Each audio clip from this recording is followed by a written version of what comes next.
3d6 down the line. Okay, that is episode 70 in the books. Well done, guys. Got a lot of stuff done. These numbers. A lot of we got a lot of info. We didn't really explore anything like too crazy, but we did get some good info on that one. Yeah. Yeah, no new territory, but you definitely you hit a lot of checks off your list, you know what I mean, which was good. Yeah. Some new bad ideas were explored and tried. Bringing the mutant death monkey into the heart of our safe zone was probably not the wisest idea. Well, we also uncovered a little bit more that we had suspected, but now it's kind of confirmed about like the shitty nature of like the Goblin King. Like, the way John kind of portrayed him at first, he seemed like a jovial kind of like mob boss kind of guy, you know what I'm saying? But now we know that fucking guy's got plans and, you know, we could get in his fucking way. Like the mob bosses do, right? Not to mention the fact that he trucks with demons. That's a danger signal right there too. Yeah. Yeah, like, you know, we hate those halflings too, but remember that halfling guy that was lost forever, whatever, and that was like a dangling, like maybe job or whatever, you know, an olive branch with the halfling, you know, faction. And that poor guy, man, he's like lobotomized or whatever and chained to the wall. These are not nice guys. No, yeah. I'm glad they got across. Yeah. These are not nice fellas, and like it did stick in my mind. But like, that mix of excitement about having new allies, but then realizing, you know, they're not the best guys all the time. Are you suggesting that goblins are sort of ruthless sort of creatures that would cut the throat of an ally to prevent him from talking under torture, kind of thing? Let me ask they're not that bad. Darius, what do you think about that, Darius? Not even goblins are that cold. Oh my god, I know. You should remember too, like your very first contact with goblins, pretty much with those goblins in particular, was them hanging Heliogabalus over a pit and dropping them for funsies. Yeah. You know, I would have done that though. Yeah. What wasn't our very first interaction with them? Watching one of them be poisoned horribly by the halflings, though. Oh yeah, true. Yeah, true. Right, like with the big, like black. Yeah, it was awful. Yeah. Everyone just sucks. Everyone does suck. I don't know if this is a Johnism or if this is like an adventurism, but if it's the adventurism, it's super crazy that the demon speaks in mathematical code. Right, like whacked out shit. We're in a place where so mathematics is a universal language. I get it, right? But we're in a place where like there's alien technology in this place, and the outworlder being that they're calling for advice is like E = MC² - 2. You know, you're like, that means yes. It's like, very odd. It should be noted too that it spoke out loud to the king in Arcantian. Like common, right? Normally, and spoke to you in your minds in Arcantian telepathically, right? But then when it answered the question that the king posited after giving it like a meal, like an offering, it answered in this kind of equation that the witch doctors have apparently been trained to sort of decipher. You know. So I have a question about that. Just as an aside, that equation you read out loud sounded very familiar. What was that? It sounded like what Thufir Hawat says in the Dune movie. That's not where I got. It may have been what he said, but it's not where I got it from. Okay. Yeah. I got it because I'm actually an expert mathematician and I know these equations. Sure. Why don't you believe me? I'm sure somebody's going to actually do the math and tell us what that equation is. Oh, I'm sure. For sure. God, I don't believe you because I've had to split checks with you before. That's Hey. Yeah, but I'm you only to a put fault. checks in 3 dimensions, Mike. If you just expand your mind, it works for John. Oh my God. So now one thing I have a real concern with. The area that we explored last week that David went and did his solo adventure on. If the beastmen take down that barricade room, it opens that first room up and therefore everything else. And we don't want that. We don't want the goblins to have access to the, shortwave television radio signal thing. We don't want them to get access to the secret library. We don't want any of that to happen. So go ahead. I was going to say, I think that's kind of simple enough. We just tell them those cephalopods are all in there. Don't go in there. It's very dangerous. That's what I was saying. I was going to suggest that maybe we just leave those bad boys there because we kind of know we can get by them if we're quick. Well, and the other thing is we can buy a little time with negotiation, right? I could say, well, Count Scleros, the king would like this, his counteroffer, da-da-da-da-da. And Count Scleros says, oh, hell no, but I'll do this. And then I go back, it's back and forth kind of thing for a while. So we could get a few days in which David's idea of building a secret door to hide it might be executable, or we could brick a wall up or something. There's some things we can do to buy time is what I'm saying. Frankly, with the goblins, it might be as simple as just writing danger on the wall or something like that with an arrow, because the goblins are not super brave when it comes to that kind of stuff. Yeah, I mean, think how long they left those two beetles in that room forever. And we just tell them, hey, they're monsters right behind this door. Don't go in there. They'll kill you. Yeah. That is likely to work, based upon your reasoning there. It should also be known, like the reason, like when they made their big move to take over the debauche was because there was very little threat was assessed, right? So they only move whenever they're fairly sure that they're not going to meet a lot of resistance. But at the same time, which is kind of paradoxical, is like the king and his leaders are not afraid to sacrifice parts of their number to get something done, right? Right. So they're if they think it's worthwhile, they will send people out to their deaths if it would be better for the Goblin Nation as a whole, Right. So that's you don't actually know to what degree the king is like really a go-getter and to what degree he's actually talks a big game, but actually is very cautious and moves slowly either. We haven't. I mean. The debauche expansion, we really did do the hard work for him, and he jumps in. Right. He's an opportunist. We've never seen him do anything else, so we don't really know. But the way that what he's offering right now kind of tracks with what he did with the debauche.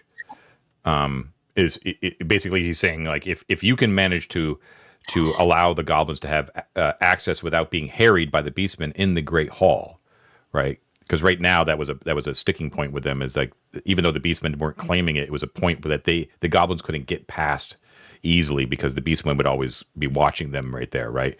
But so that's why he wants you to ensure that the beastmen cede the guard outpost, cede harrying the Great Hall, and allow goblins to pass through there. And then, therefore, he then assesses that there is not much of a threat anymore, which will give him the confidence to actually expand westward in the fear area, like where he wants to kind of clear that rubble and sort of see what's around there, And he is very curious because he's basically getting all this information from Harub and Larakim, who explored that area earlier, about those upper halls in the upper part of the Great Hall. That, to him, he sees an opportunity there because he's like, oh, the beastmen don't like to go there, and they've kind of heard baboons, but they don't really know. And he's like, and I'm about to make sure that the Great Hall is something that we can go through easily. Yeah, we need to go check that out. You know what I mean? That's sort of his mindset. You know what it makes me curious about, just because I'm looking at that map again, and I'm seeing those connections in that fear room that we've never bothered to try. I mean, we've always had other stuff to do, right? But there's a northern door, there's the western door in the fear room itself, and then over in that goblin camp, there's that northern door that seems to go up to either Set zombies or zombies of Set or some combination of there. So the goblins told you, cool. Harb told you that they actually fought Setites, right? And they heard zombies on the other, or they heard something moaning on the other side there. So there's definitely danger to the north of the goblin camp. There are things that we can do that would hinder the goblins without necessarily putting us like at the center of that, right? Like if we can somehow open them up a pathway to Gerlad's chambers, like Gerlad's area, You know what I'm saying? Like then, fecundity versus, bestial like savagery. Let's see who wins for a while, or at least reduce their numbers. But here's one thing that it kind of like, sparked my interest too during that conversation with the king, is that he knows about the fungal caves. He knows about the beastmen wanting the sky cap mushrooms, and he wants them too for some reason. But I don't know if he has a use for them or if he just wants them for their trade worth. I didn't make that clear. I should have. Power, yeah. It was more about. I think I said it, but he wants to. He wants to find out. He himself wants to find out why the beastmen want them so bad. He knows that they want them, and so he's thinking like, "Hey, if we can actually get access to those fungal caverns without the beastmen knowing, and maybe like we control part of that supply." Then who gives a shit why the beastmen want them? All we need to know is that they want them and that they're willing to pay for it, and then we'll have the means of control. That's sort of his reasoning. Yeah. What I'm curious about now is when David's back and we go east, right, in that area that he discovered. There's a door to the south before that room with all of the things. There might be a path there going south, which is where we've heard those fungal caves are. We don't know if that could connect, but that could be that very back door. I mean, it does, it's that messy thing where we don't necessarily want them to have access to those rooms, but if we can get that connection, that could be very, very valuable. Well, don't forget too, Matt. It's a broom closet. We never opened the door, so yeah. Well, you might be able to extrapolate what's likely to be beyond that door just based upon the geography of the mapping that you've done already. I'll say that much. In addition, Matt, you should be aware too that one of the stated rewards that Count Scleros was willing to give to you guys, should you seal the deal with the goblins, is access to their secret entrance to the cliff face. Mm-hmm. That's true. I'd really like to do that because then we could take the butt note down to Gosterwick. Yep. And retire. Yeah. By the way, while we're down there. The other thing is that I really liked, and I mentioned this during the episode, is getting access to the Beastmen area allows us to investigate the whole mother thing on the up and up, right? Like we can go get firsthand knowledge, find out exactly what it is. I'm a little concerned because my charisma is so high and I'm a human male. She's got a thing for guys like me.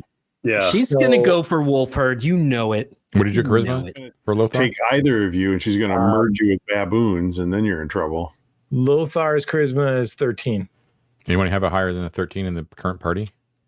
Mine is 13. I think. Avaricios has 14. Uh-oh. Okay. One hand's not holding him back, baby. We better not bring him along. He's going to end up mating with Mother. Ew. Wolford's rocking a 9, but he's... You're in Goran territory. That tracks. You're in Goran territory, and I was re-listening to one of our old episodes, and John described me as hideous. I was like... I mean, I think this tracks with pretty much what I've been implying with Wolford. He's not charming. He ain't pretty. But he'll jump in and do it. Solidly average as far as it charisma. is. I don't understand, man. The goblins that reported back that we rescued had a real bad time in that area of the dungeon. Mm-hmm. Why would they want to go back, man? It's like they literally were trapped. They said every way out was death. They were like, we can't go forward. We can't go backwards. Every direction that you pick, you're going to die. But if you go that way, you might die a little bit slower. That was their entire thing in there. Then we rescued their ass. And now the king is like, we got to go back in there. That seems like that seems dumb. Well, because the whole reason that they were trapped was the fear thing. And now the fear thing is no longer a thing. They're more willing to go in there. Once again, you kind of did the dirty work for them. And you kind of cleared the path, Oh, I guess we showed them how to avoid it. Yeah. Okay. Well, we trapped it. Remember, it's a guy, and we trapped it in that hall. Yeah. We don't think it's there anymore, though, Matt. Remember? No, it's still there. We just haven't woken it up. I'm sure it's still there. Yeah, it's just quiet. I mean, Lothar, why don't you just put Lothar in that hallway and see how he does? Yeah, I'm sure it's fine. We do tend to have a knack for doing other people's dirty work. I wonder. I think that's just called adventuring, bud. Well, I mean, yeah, but part of it is that we are just brilliant and we just, go everywhere and defeat things. Well, what can I say? Right. But some of it is that we generous are air quotes. engaging with the faction play aspects of it, as opposed to just straight up delving and avoiding other people. And like, we don't actually have to care what the goblins do, east, west, south, what the beastmen do, whatever. If our job is to get treasure and get it out, right? Yeah. A very good point. That's we don't. I like more engaging in this ambassadorial role. I like the beastmen. I like the whole goblin thing. But really, what Mort wants to do is get more treasure and get out of here and open a pub somewhere and retire, preferably on the surface. I'll say though, yes, you're 100%. And me, Mike, I enjoy delving.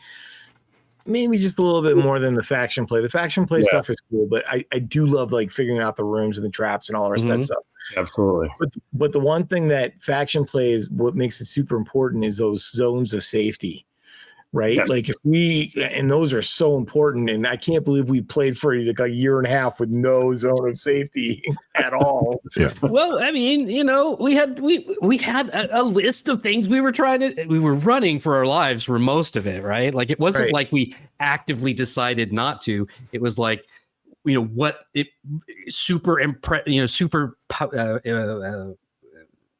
pressing thing do we priority pressing, whatever, what thing do we set aside to try to build this? And there were no avenues. Like we knew little spaces. Again, because I'm re-listening to the episode, you're absolutely 100% wrong, and I'll tell you why. Because Kronos in like episode 3 was like, oh, if you want to go down to the set market, you go down these stairs right here, and there, you could go there, you could buy whatever you want, you could get all the stuff there. They come up here all the time, like literally the thing into his basement or into the stables is a passage down to the set marketplace, which he told us about. And so we like deliberately, we were like, oh, I guess the inn is our safety zone. Let's go delve. And every time we delved, we got into bigger and bigger trouble with no like retreat line that didn't involve like half a day's journey back out to the safe zone. Yeah. Well, we traded those safe zones and those routes out for delving in parts of the dungeon that no one has seen. Like, if we'd been playing it super safe and like, oh, well, let's start with the set market and like branch out from there, we'd been involved in faction play from the beginning, and instead we've been involved in the trials of Arden and the alien spaceships and everything. So I'm not sad about it at all. No. I'm just saying is like those avenues were there. We just kind of were like, man, fuck it, let's go see what happens. YOLO, baby. And to be clear too, I don't want you guys to feel like faction play is some sort of necessary evil, like you've got to put up with it in order to get like safe havens. Like it's supposed to be fun. So if you're not having fun with the faction play, you can certainly just go straight hardcore delve, and you can play that way. It's just that without the faction play, avenues will be closed off to you. You know what I mean? Like you will, your ability to get like the really sweet shit is all, as we talked about numerous times on Detox, is it's all about knowledge. It's all about the info, getting the good intel. And that's it's central to like interacting with the factions. No, I do enjoy the faction play. When I say that I'm, it's just that I personally might like the delving a little bit more, but really it's really about finding that sweet spot. You got to find that happy medium. Yeah. Well, like think like the very, okay, yes, we have to talk to Scleros. That's like the next thing on our list. But if we do engage in the black snot thing and try to get the scepter and all of that kind of stuff, that's leading us directly into new areas that we've never seen, that we've never explored before. And I think it's going to be kind of that sweet spot, like you were talking about, new areas, newness, but still kind of cementing this faction play. I think it's going to be a nice compromise. It's very true, Matt, because both the goblins and the beastmen have given you numerous seeds for actually delving in adventure, like missions that'll send you into uncharted areas. Even the most recent one, they didn't explicitly say that, ask you to do this, but it should have been obvious to you what I was kind of doing, like that cave in to the west of the goblin room. Like they'll send guys down there to do it, but obviously if you volunteer to do it, they'll be happy. You know what I mean? They'll clear the rocks for you, and you can go in that direction to figure out what's over in that, over there, Right. So that's the other great thing about the factions is that they are loci of adventure seeds, right? Like if you ever need somewhere to go, like the factions will be able to be like, we need this and we need that, and you can just go out and do that shit, So now we have a couple. Go ahead. Well, I was gonna say the parts that I've liked the best are the parts where the factions don't even know it exists. Yes. Honestly, for me, that's been the most fun. Where nobody knows we were there. It's and I'm one of the reasons I'm interested in the faction plays is finding ways to sort of protect our secrets. Like I like the idea that we are working all these different avenues intentionally to protect some stuff that we've got. Yeah. But the track record of like going into deep and dark places that no one else has seen. There's usually a reason why folks haven't been in there. I don't know. and the trail of bodies speaks a tale, But you're right. I mean, nothing ventured, nothing gained, and oftentimes, like the really good shit is in the places that no one has touched, right? I wonder, guys, if anyone... Oh, go ahead. Spaceship laser cannon. That's all I want to say. Well, to that point, though, I was wondering, guys, when we just got all this info dump about Thoth, like liturgical, like whatever. Is it now time to go back to that hall with the big statue with the orange mist coming out and all the smashed bodies and all the rest of that, and try and figure that out? Because there's got to be something cool in there if it's so obviously arcane in nature, and now we have more information to approach it from a little bit of a safer, vantage. You have 3 statues on this level that can be manipulated, in addition to the one that's up on top of the pyramid itself. Right. You do not know if the one that was expelling the pneuma could be manipulated. Yeah, but I thought we around it. Yeah. I thought we looked and didn't see joints, but I can't remember. I can't remember there how was I some way to described it. interact with it, though. There was some chant or some test that you had to undertake, and that's why all the guys had gotten smashed flat. And so I don't know. Maybe it's worth taking a look back there. But I still want to go do this area to the west. I want to clean out the tentacle monster. For some reason, it's calling to me. There's so much. Well, we suspect. I mean, remember, you were listening to early episodes. Remember, that might be the place with the first ghost, Iritol or something. The very first ghost that we met in the guardhouse. Yeah, the watchtower. Right? Why do we think that? Why? Because of the description was like near some water or something. I don't know for sure, but there was something when we first found that room that was like, oh, this might match up with the description of where he said it might be. Remember what Matt's talking about. That was a place that place with the weird tentacle monster in the pool. That place was completely defaced by Setites. Remember, there was like all sorts of graffiti on it and all that kind of stuff. But that is was at some point before it was defaced by Setites, an actual temple to Thoth. Yeah. So don't forget what you uncovered in the liturgical text about that. Yeah, exactly. Yeah, with the feather. Yeah. No, it's the only temple that I can recall. I guess it depends on what a temple is. We've been to a couple other spots that they were always more like tests or parts of a ritual, but yeah, that might be the only actual straight up temple we've seen. Yeah. What about that room down in Eustace's quarters with all the fake artifacts? Would that be considered a temple? The museum kind of place? Yeah.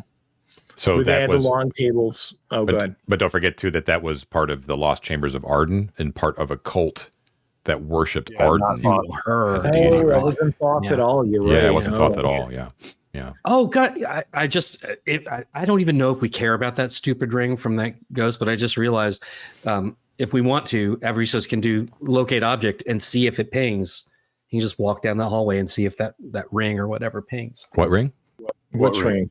There was maybe I'm remembering it incorrectly, but that ghost had one of the things that he said, like his lost love or his lost wife or something, and I thought she was the object that she had or something was like a lapis lazuli ring. Oh, you're going back to the temple thing. Yeah. I'm going like way. Yeah, you can certainly. I mean, it's I don't think it's a major important thing, but if we want to find that, that's a fairly easy, low risk way to figure it out if we want. But yeah, I have no problem going with that and kind of poking around that west. Because remember, we heard guys like behind the walls. We heard like voices and stuff, right? Mhm. Yeah. Yeah, it was a long time I ago. think so. If we're gonna do like a delve, like if we decide, hey, we're just gonna go delve in like, next episode, that's kind of an area where I'd like to focus. I'll tell you one thing, Matt. I know you really like the black snot thing, but now that we know the king is we confirm that the king is a dubious shit. I don't know if it's really it's not really in our best interest to provide him with more ways to secure his power.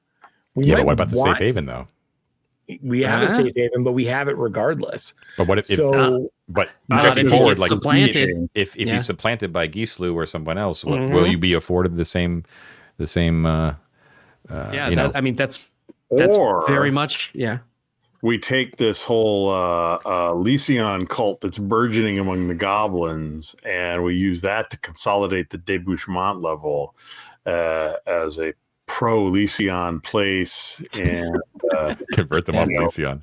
Set our own temple just up trying to here. become a new king again. And well, if there's a regime change in the down below, it doesn't necessarily mean there has to be political upheaval at this level. Ted. Well, and like where I'm going is going down there to investigate that black snot thing doesn't necessarily mean that we have to do what he asked us to do. We want to find out what they're talking about. Maybe we want to side with them. Yeah, you found Like some maybe info. You have a lead about where because the Sir Sorrow told you where the possibly the scepter might be, sort of thing. Like where people were definitely looking. Like if you don't want to face Gislu, like go to the Forum of Set and try to hunt out Gislu, the other avenue of kind of resolving that problem is getting the scepter first. Right. The thing is about the scepter. If Gislu can come up with something that looks like can pass as a scepter, he or she may have some sort of claim, right? But if you can do the same, then you can do this. You can give that to the king, and then the king could secure his throne. Yeah, but Did you say that was to the south of the Beastmen? Isn't that where she kind of thought that was? No, it's like troll. We have to take the troll lifts down. Yeah, that was one. Yeah, the troll lifts down. They warned you about like the troll guardian that's at the base, that whole thing. But the reason that Harub and Larakim were sent on the expedition to the south of the Beastman area was because the king had heard that there was a rumor that the scepter might be able to be found in that area. So there are two possible areas. Harub couldn't find anything, but that expedition was cut short prematurely, obviously, because of the fear thing. But who knows about the other area, right? And both of them are cool delving. Go ahead, Mike. Correct. No, I was just going to say, but I think Sir Sorrow also told us that Larakeen's looking was like in the wrong place. And didn't she intimate that she thought it was somewhere entirely different? But she was careful to say she thought that it was unlikely to be there. She thought that the other lead was much more likely, but she deferred and said that she wasn't sure. But that kind of stuff is coming from a Sunscarred Knight who have their shit much more together than the goblins do. Right. Let's put it that way.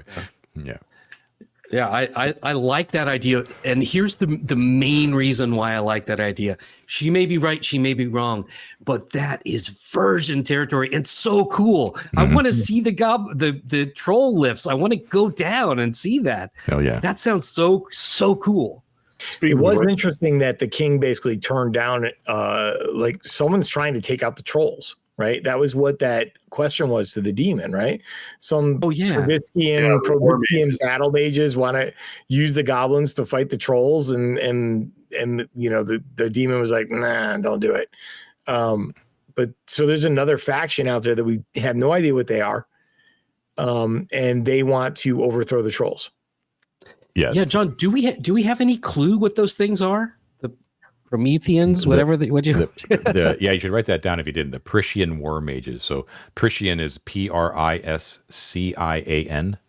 Yeah, that's that dude that was leading the faction in the Civil War, right? Priscus, whatever. Mike, that's very, very good. Oh, wow, nice. So he's got like a contingent of followers that are still running around down here, promoting his promoting his things. And don't we know where his tomb is? We do, Isn't that the thing at the northern end of the chasm? Which might be why they want to defeat the trolls so they can explore the chasm. Well, that was a different name. That was Hithra Paleologos. That was a Priscan, come on, right? Mike. Sorry, but that was a Priscan. He was like, it was all about, there was some sort of like text in there about, Priscus, releasing magic into, to the people or something like that. And yes, so if he was anything, he would have been a Sordian, right? Sordian. Okay, but so to be, I'm not going to go deep in the lore, but I just want to make it clear so you're not making any wrong assumptions. The Priscus Pulcher was a Sordian. And to the Sordians, he is like a hero. He's like a Robin Hood, almost, sort of like that kind of like a man of the people sort of the guy, right? But to everyone else, including the current view of him within the empire at large in today's world, he's viewed as a traitor and an evil person who was unleashed like horrible magics upon society, sort of thing. So it's basically like to the victor. Well, the Sordians actually kind of did win that war, but anyways, through the ages, though, the legend of Priscus Pulcher has supplanted the actual history of Priscus Pulcher, as it tends to happen, and only a very small contingent of people in the empire actually view him as a good person. Most people view him as a traitor to the empire. Okay. But that's super impressive, Mike, that you actually able to drew that conclusion about the fact that they're called Priscian war mages. Yeah. So very cool. And we've never seen anything like that, right? No. Okay. But it appears that the king has been deferring talking to them for like a month. But they're holed up somewhere in the Goblin halls, and he's basically sent Palestrium to sort of deal with them, but he hasn't actually taken them seriously yet. Right? So it speaks to the fact that they probably made their desires known immediately, and something about the fact that they wanted to go against the troll thing caused the king to sort of hesitate and be like, I don't really want to talk to these guys quite yet. So that may actually make you draw conclusions about the relationships between the goblins and the trolls, right? So I think also, and maybe it also speaks to the fact that the Priscan war mages might not be the most powerful faction. If the goblins are kind of like, to them versus the trolls, they're obviously going to be like lower on that totem pole, All right. Well, that was super cool, man. Yep. Good, very cool. Info dump. Good stuff to ponder over for next time. All right. We will leave it there.